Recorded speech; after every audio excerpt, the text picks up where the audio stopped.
जो 30 जुलाई को एग्ज़ाम है वरिष्ठ अध्यापक भर्ती परीक्षा का, यह जीके का पेपर है, यानी फर्स्ट पेपर। तो सबसे पहले कैंडिडेट को पता होना चाहिए 2 घंटे की अवधि का पेपर होगा। इसमें कुल 100 प्रश्न पूछे जाएंगे और हर प्रश्न 2 अंकों का होगा।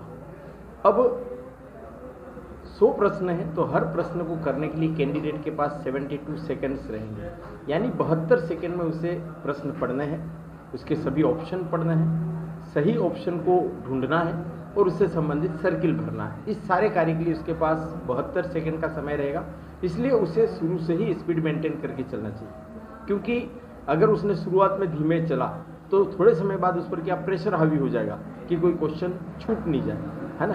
दूसरा, उसको बहुत सावधानी रखनी, जैसे जैसे क्वेश्चन करता जाए, हल करता जाए, उसको पता लग गया कि हाँ ये क्वेश्चन मेरा, इसका आंसर ये सही है, तो उससे रिलेटेड सर्किल तुरंत हाथों हाथ भर देवे। कई बार स्टूडेंट सोचते हैं कि हम पेपर में ही टिक कर लेंगे और आखिरी में हम एक साथ सारे सर्किल भर देंगे।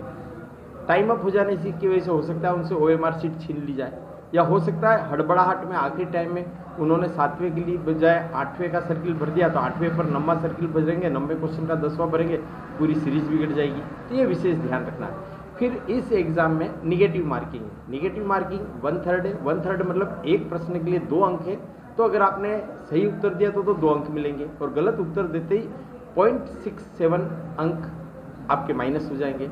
मोटे तौर पर अगर सरल भाषा में इन्हें समझा जाए तो मान लीजिए आप 4 प्रश्न हल करते हैं और 4 में से 3 हो गए गलत और 1 हो गया सही, तो इन चारों का ओवरऑल आपके बैठेगा 0, यानी हर 3 गलत और 1 सही इक्वल होगा। तो कैलकुलेटेड रिस्क लेनी चाहिए। ऐसा नहीं कि आप माइनस ही माइनस कर बैठे, क्योंकि जो फर्स्ट पेपर है वो सब्जेक्ट का होता है, ऑप्शनल होता है, उसमें अधिकतर सभी कैंडिडेट की अपने सब्जेक्ट पर कमांड अच्छी होती है, तो वो तो अच्छा करेंगे। अब सारा दारोमदार मेरिट या सिलेक्शन, मेरा मानना है वो इस जीके के पेपर पर टिका हुआ रहता है। अब जीके के पेपर में भी कई बार क्या होता है कि आप इसको इस तरह से देखिए कि इसमें 20 मार्क्स एजुकेशन साइकोलॉजी के होते हैं, तो एजुकेशन साइकोलॉजी पर भी आपको ध्यान देना है। ये 20 मार्क्स ऐसे होते हैं जो कैंडिडेट ने मतलब 20 क्वेश्चन ऐसे हैं 40 अंकों के जो कैंडिडेट ने अपने बीएड के पाठ्यक्रम में पढ़ रखा होता है, तो इसमें भी नेक टू नेक फाइट होती है, उसमें थोड़े डीप में क्वेश्चन पूछे जाते हैं। पिछले जो पेपर हुए थे उसका जो मैंने एनालिसिस देखा है, उसका जो मैंने रिव्यू किया है कि कॉन्स्टिट्यूशन, पॉलिटी और इकोनॉमी, उनके क्वेश्चन काफ़ी टफ आए हैं, तो उस लेवल पर जाकर के तैयारी करनी पड़ेगी। और यहाँ पर ये ध्यान रखिए कि सुमेलित करने वाले हैं या इस तरह के जो भी हैं, कालानुक्रम वाले हैं, उपरोक्त में से कौन सा सही नहीं है, इन चीज़ों पर विशेष तौर पर ध्यान देने की ज़रूरत है।